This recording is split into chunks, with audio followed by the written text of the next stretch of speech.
So we are in Parshas Mishpatim, which is a very significant kind of transition, let's say, from anything until now in the Torah. It's actually fascinating, right? If you would imagine putting the book of Torah into a library or into a bookstore, right? What genre, what section of the bookstore would it go in? So if you had read Sefer Parshas and through the beginning of Shmos, you would think that it's a book of stories. It's a book about people, about stories. At other times, you would think perhaps it's a book about theology. It's a book about belief in God. At times in the beginning of Shmos, there was a lot of focus on knowing God, etc., things of that sort. If you would look at, Sefer Devarim, let's say, at certain parts in Sefer Devarim, you would think maybe there's an element of the Torah as being a book of personal development. It's a book that teaches people about how to live, etc. And if you would look at Parshas Mishpatim, our week's Parsha, you would think that it's a book of laws. It's a book that tells us about how to govern society.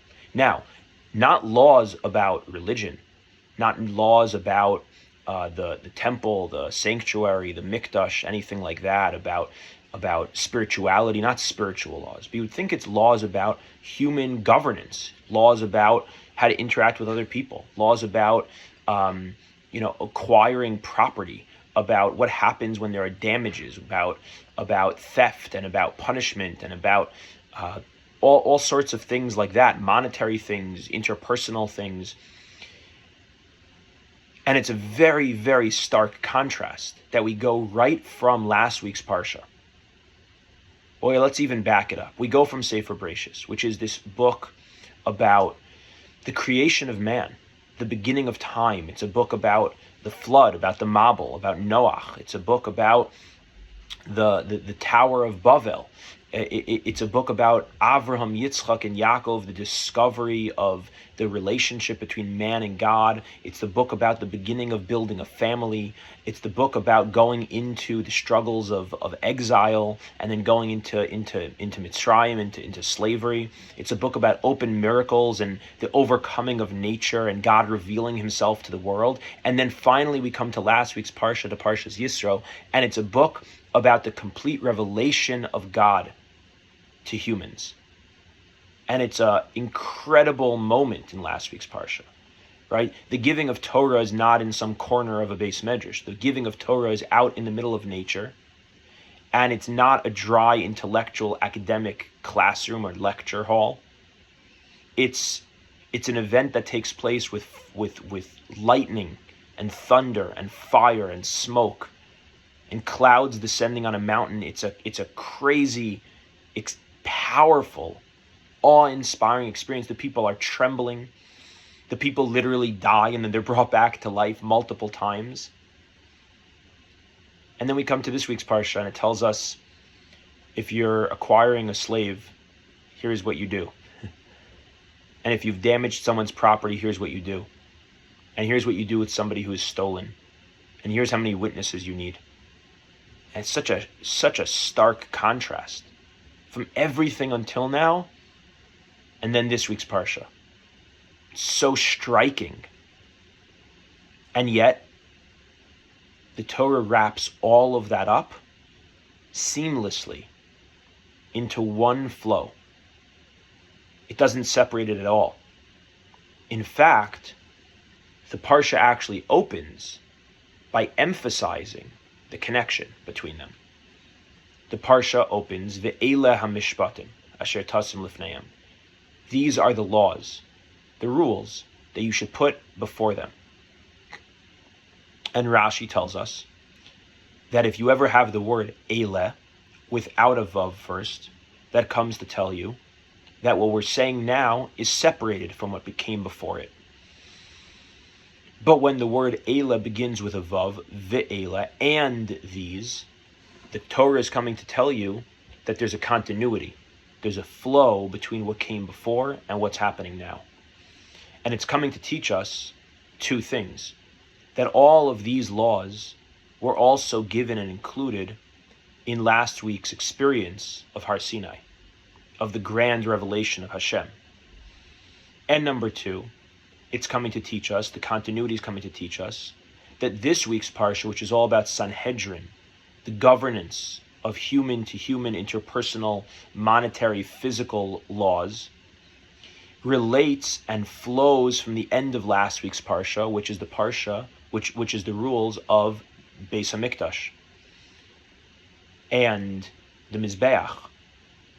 And so it's telling us that Sanhedrin and the Mikdash are connected one to the other. And I think this comes to express to us something so profoundly important for our lives.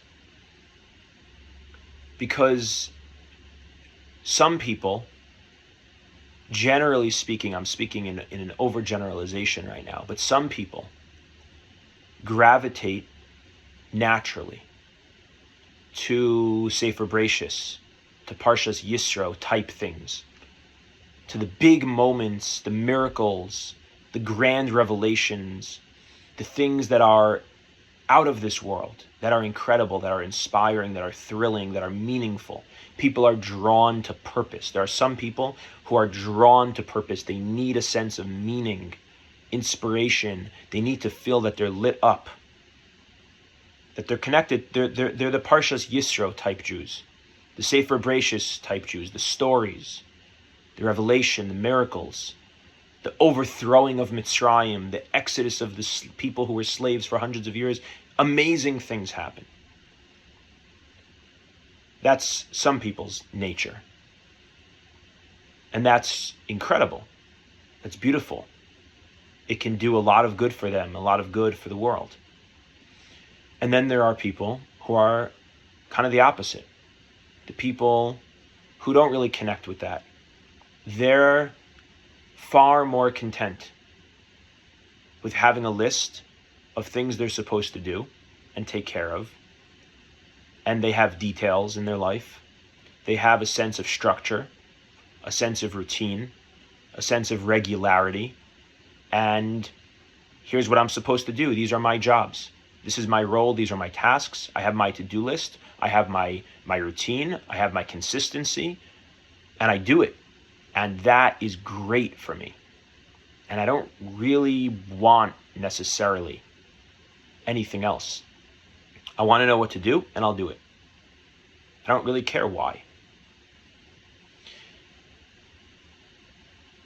Those people, we can call it, are the Mishpatim Jews, the Parshas Mishpatim Jews. The people who want Eila HaMishpatim. These are the laws. These are the rules. This is what you do. Great. Now I'll go ahead and do it. And that's amazing as well, because those people bring something very powerful, very important into the world. They have follow-through, they have consistency, they have discipline. They do a lot of good, a lot of good. But this one tiny little letter, the first letter of our Parsha, one letter, it's just a line. The letter Vav comes to say, both of these people, both of these types, the Parshas Yisro Jews and the Parshas Mishpatim Jews, they each need a little bit of each other. First of all, they each need each other. The people who are the Yisro type need there to be Mishpatim people in the world. The people who are Mishpatim type need there to be Yisro people in the world. But not only do we need each other, we each need a little bit of both. And that's what the Vav comes to say. The Vav comes to say that we can't separate Yisro from Mishpatim, and we can't separate Mishpatim from Yisro. It's one continuity. It's one book. Bereshis, Shmos, Vayikra, Bamidbar, Dvarim. It's one book. Yes, Chamisha Chumshei Torah, but it's Torah. And they all go together. Because on the one hand, we need to have that sense of an overarching purpose. We need to have a sense of being lit up. And on the other hand, we need to be able to stay disciplined, to follow through, to pay attention to the details of life and not just to the big picture. And the avoda is, here's what Ravitcher Meyer Morgenstern Shlita teaches.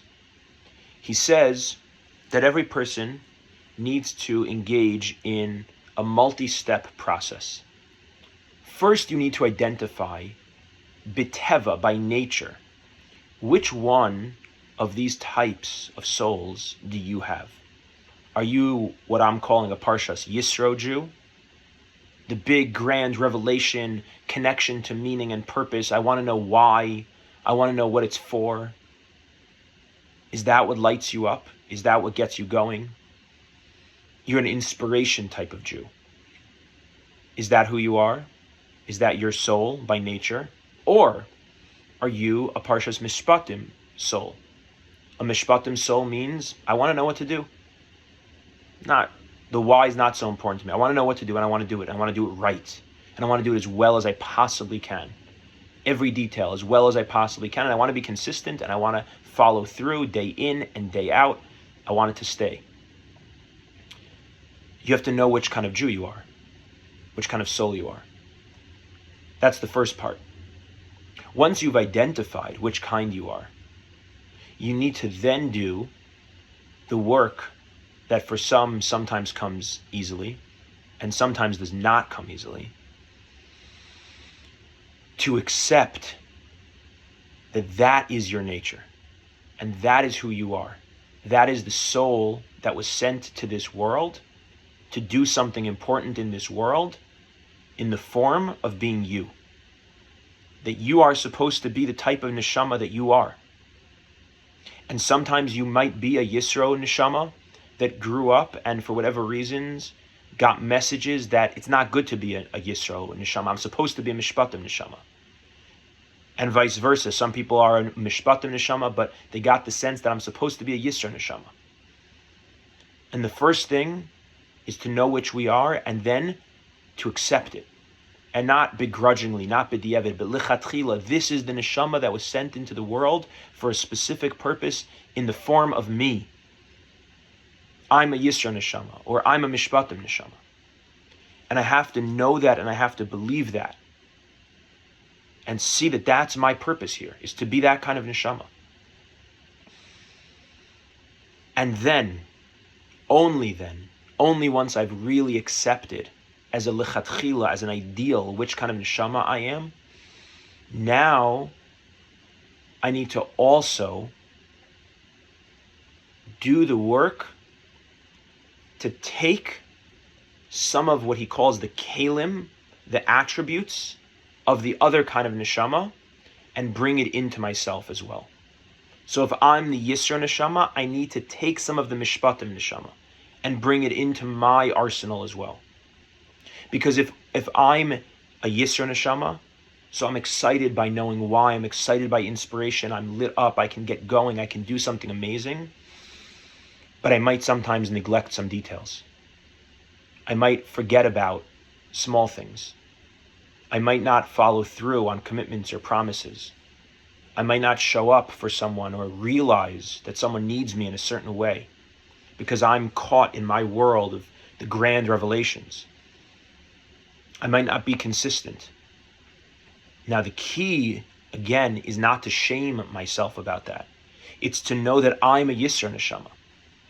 And I'm supposed to be a Yisro neshama. And I'll never be a Mishpatim neshama. That's not my job. I'm not supposed to become as consistent or detail-oriented as someone who's a Mishpatim neshama. I'm not supposed to.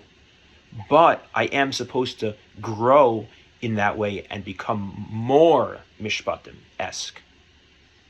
And vice versa. If I'm the Mishpatim neshama, so I'm supposed to be the detail-oriented, the doing what I'm supposed to do, consistent, regular, no thunder and lightning.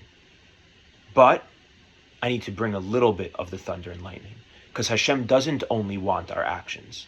Hashem wants our feeling. Hashem wants us to have energy and enthusiasm in what we do. He wants us to connect with a broader image, a broader vision, a broader sense of what's going on here in the world, of what we're doing. He wants us to open our mind to bigger thinking. And so the Mishpatim Neshama is not supposed to become the Yisro Neshama, but the Mishpatim Neshama is supposed to bring some of the Mishpatim tools into their toolbox as well. There's one more layer to this that I want to spend the last few minutes talking about. It's the same concept, but framed in a slightly different way. The transition from Yisro to Mishpatim is not only about the big picture to the details, the way I've been framing it until now. It's not only about the why to the what, the inspiration to the consistency.